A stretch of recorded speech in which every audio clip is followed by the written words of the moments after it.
From the Weather NorCal Command Center, this is your Evening Update.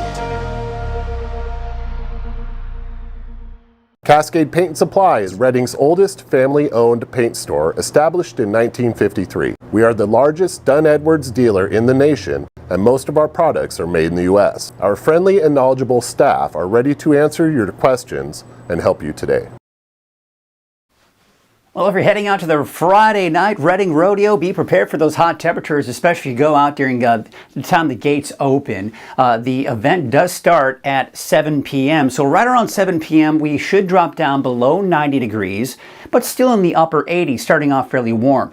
But an hour into the event, we're down to the low 80s and eventually upper 70s. So it does cool off. I had an opportunity to check out the Reading Rodeo last night, and yes, it started off pretty warm, but as long as you got out of the sun and were able to kind of keep yourself cool, once that sun got behind those stands, it actually cooled off quite nicely. It made for a much more pleasant experience. So don't let those temperatures kind of fool you, because it's not as bad as it seems, especially as you start getting an hour or two within the event. But we do have highs leveling off over the next few days. We've seen that, and we'll continue to see that here through tomorrow.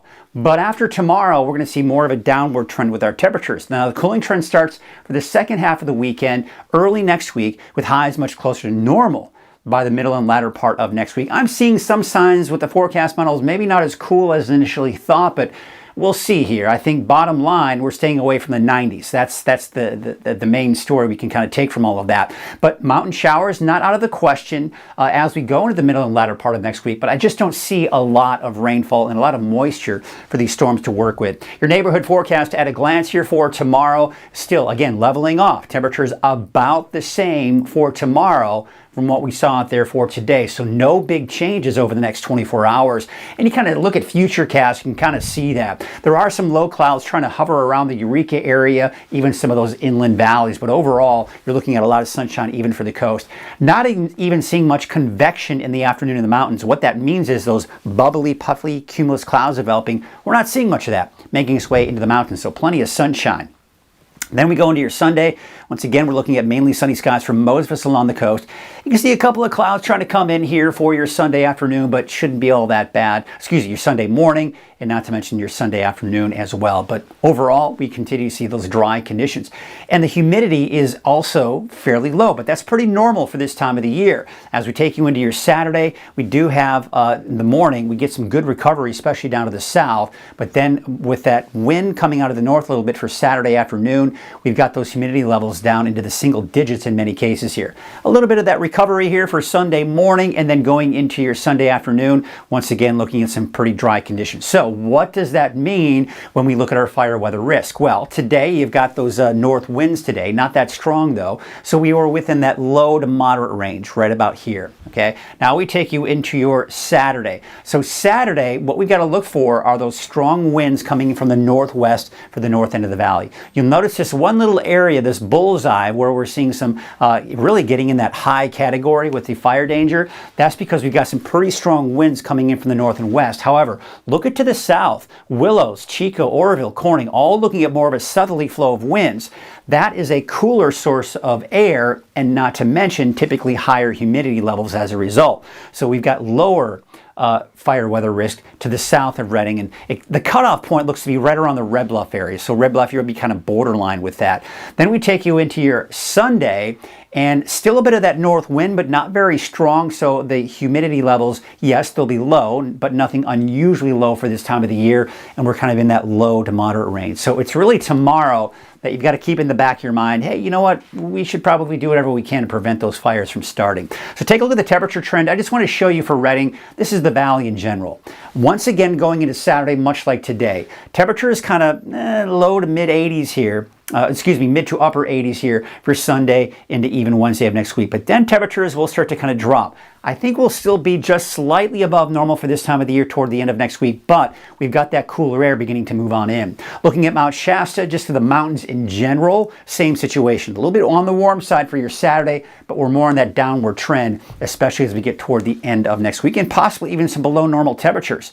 So hold on, summer. Spring is back. Summer tried to get a grip on us, but spring is still holding on, because you can see here as we go into the weekend, we've got that cooler air kind of sliding to our north and east. So it's not entirely right on top of us, but that cooler air is kind of pooling down into Northern California, and this is allowing our temperatures to drop. Now, again, you saw some slightly warmer temperatures going into early next week because high pressure is going to try to build in. So temperatures may warm up by a few degrees, but this cooler air here is going to dive southward. Now, by especially Thursday and into Friday, it's going to kind of park itself just to our north. So that, again, that cooler air is going to pull down, and even cooler than what we're going to see here with that first shot of cooler air moving on in. So this is when I expect some of those more cool temperatures going in toward the end of next week. Now, what about rain?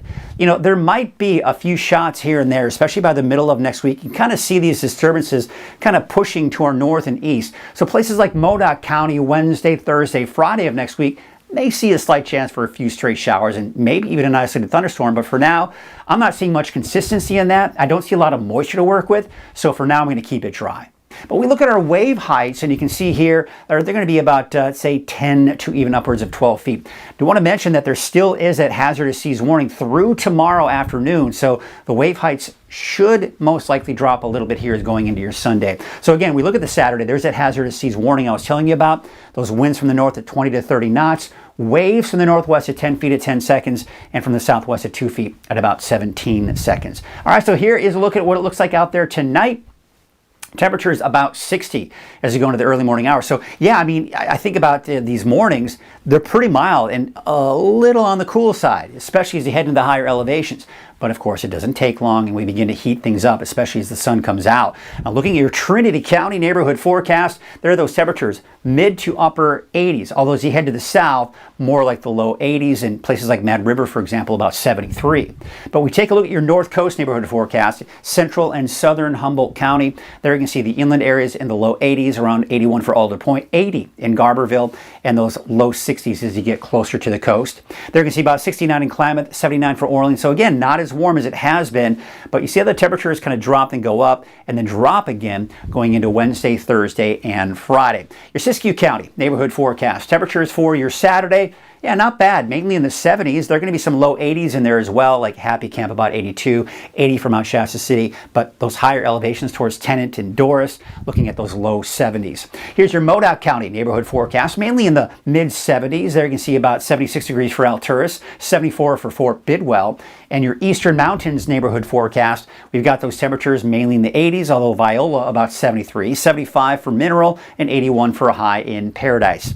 Your Valley neighborhood forecast brought to you by NorCal Tractor. We've got those temperatures right around 90 degrees, give or take. There you can see Durham about 89. As you head kind of the south, a little bit cooler towards Gridley, 88 and 87 degrees for Oroville. But you head northward, now we're talking 92 for Redding, 92 degrees for Anderson, 88 for Whiskeytown, and there you can see Lakehead, a high of about 91 degrees. So looking at your 7-day outlook for Redding, last day of the Redding Rodeo will be on Saturday with a high of 92 degrees. But by the time the rodeo starts, it'll probably be around 90, and then again, those temperatures start to drop again. But, you know, we're really going to kind of average out in the mid to upper 80s for Sunday through Thursday.